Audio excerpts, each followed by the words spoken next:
The governor, along with the agriculture commissioner, visited the Bluegrass Stockyards today. It is a place that has deep family roots for Commissioner Quarles. Businesses try to get back to normal while dealing with damage caused by the Stockyard fire. Tonight is the night. See how the presidential candidates are trying to win last-minute votes before the Iowa caucus.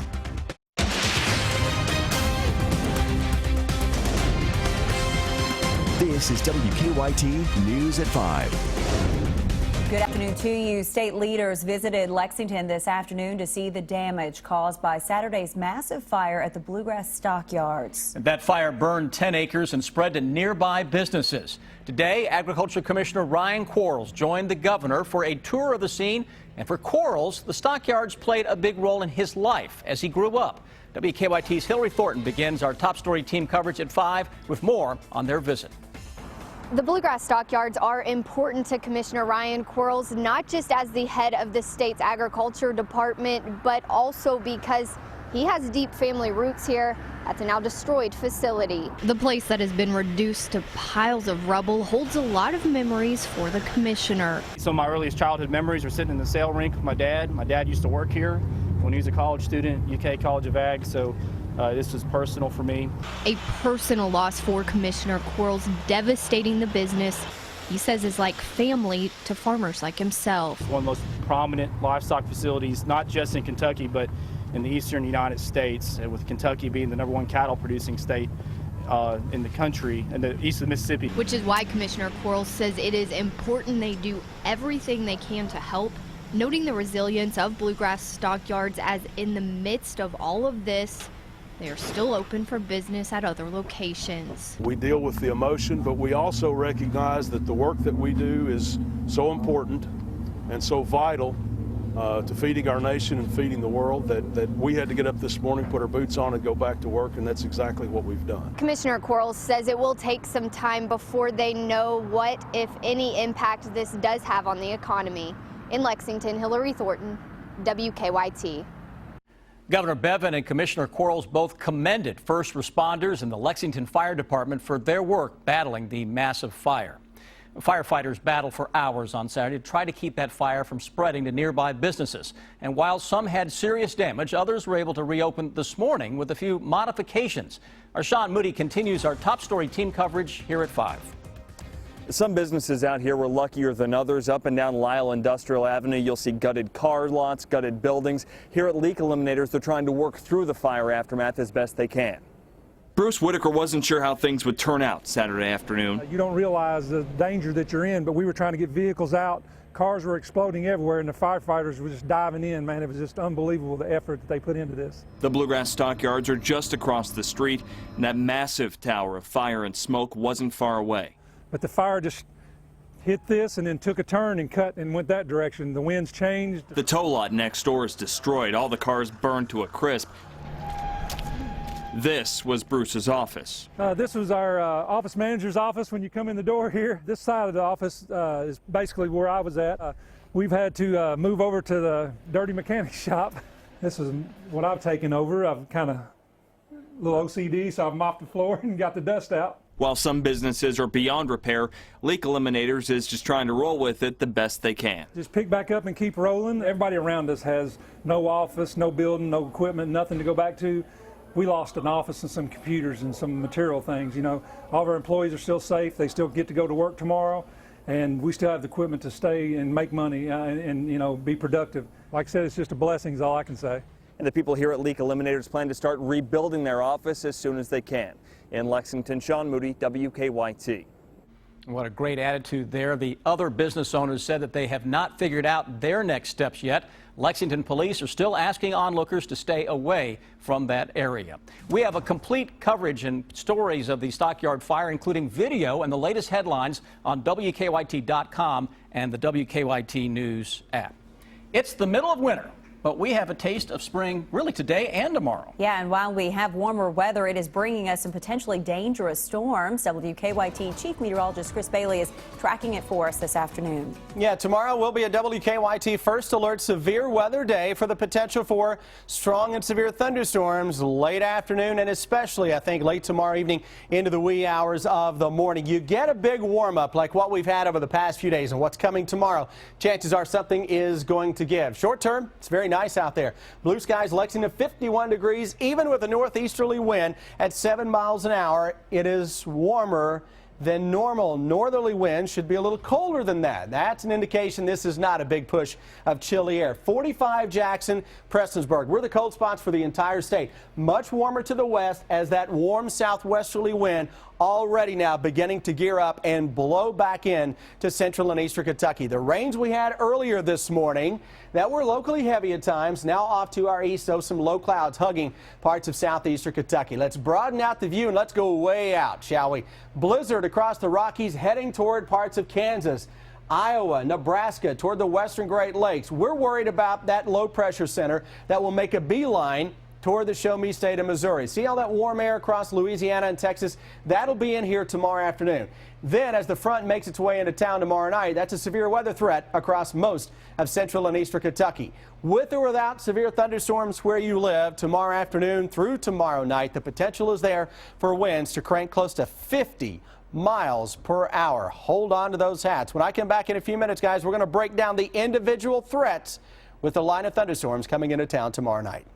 Chris, thank you. Investigators have identified a man killed in an overnight crash. The Fayette County Coroner's Office says 57-year-old Anthony Farley died when his truck hit a tree on Appian Way. Farley died at the scene. Police aren't sure what caused him to lose control of the truck. A buzzer stopped a would-be burglar this morning. Lexington police say a man approached the Cash Advance on Versailles Road near Red Mile Road around 11 this morning. The store uses a buzzer system to let people in. We're told employees noticed the man had a disguise on and a gun in his hand, so they didn't let him in. Once he realized he couldn't get into the business without being buzzed in, he fled the scene, fled to the rear of the business, and that's where he was last seen. Police say the man was wearing a white hoodie with a black mask over his face. The first votes in the 2016 presidential race will be cast tonight in the Iowa caucuses. Candidates and their supporters are spending the day trying to get out the vote. Craig Boswell shows us the last-minute campaigning. Democrat Hillary Clinton brought breakfast to thank her campaign workers in Des Moines. I'm feeling so energized because of all of you. We're going to win! Yeah. Clinton is in a dead heat with Senator Bernie Sanders in the latest polls. Sanders says coming out on top depends on one thing. We will win tonight if the voter turnout is high. The polls show if first-time voters caucus, Sanders and Republican Donald Trump benefit. So this is it. It's crunch time, right? In Waterloo, Trump thanked his supporters. Hopefully tonight we're going to have the beginning of what is going to be, in a certain way, a very positive revolution. Trump is leading the GOP pack, polling 7 points ahead of Senator Ted Cruz, who held his own rally in Jefferson. If we stand together, we can do it again. And we can restore that last best hope for mankind.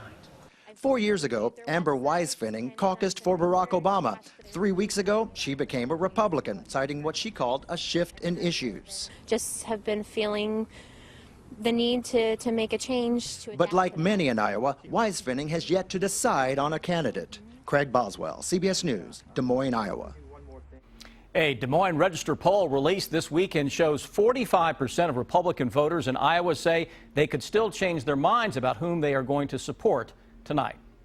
It's another road game tomorrow for the Wildcats. But this time they'll be back in conference territory. WKYT's Rob Bromley's here now with Hello, back to the SEC for the Kentucky Wildcats. They go into Thompson Bowling Arena in Knoxville tomorrow night to take on the Tennessee Vols. The Cats came so close to winning at Kansas Saturday, game getting away in overtime. Now they stay on the road against a Tennessee team with a losing record overall and a losing record in the conference. We're not the most talented team. We can go into Tennessee and play well and lose. Our guys know that, so we have to go out and fight for every possession. especially defensively, especially rebounding. We'll manufacture points. The key to us winning is going out and fighting defensively and rebounding that basketball. It's a hard place to come in and win, and the environment there is crazy, and they'll probably have a sellout crowd and waiting for us. Good to see Dominique Hawkins back over the weekend. Cats and the Vols tomorrow night, Thompson Bowling Arena. It will tip at 7 on ESPN. The Cats will be looking for their 7th SEC win. They'll be a solid favorite at Tennessee, but in Knoxville, UK leads the series by only 5. 52-47. Hasn't been easy to win down there. Rob, thank you. The Cats will return home Saturday to play Florida. Here's a look at the most viewed stories on our website right now. People want to know more about the governor's tour of fire damage at the Bluegrass Stockyards, the end to a search for 2 missing teenagers, and the identity of a man killed in an overnight crash. You can find those stories and more on WKYT.com. And a Dare County official has been charged following a car crash last month. That begins our county-by-county coverage at 5. A grand jury indicted 48-year-old Jeffrey Feast for leaving the scene of an accident and evidence tampering. The crash happened on January 13th. The Adair County Jail confirms Feast is the Adair Property Value Administrator. In Bell County, police arrested 2 people after a crash at an ATM. Police say Terry Henry Jr. and Casey Patterson were under the influence and had a 1-year-old with them when the crash happened at First State Financial in downtown Pineville. The 1-year-old was placed in the care of Patterson's father. Patterson and Henry face several charges. There's a new way for Eastern Kentucky University students to feel safe on campus. All they have to do is download an app to their phone. WKYT's Mike Linden shows us how it works.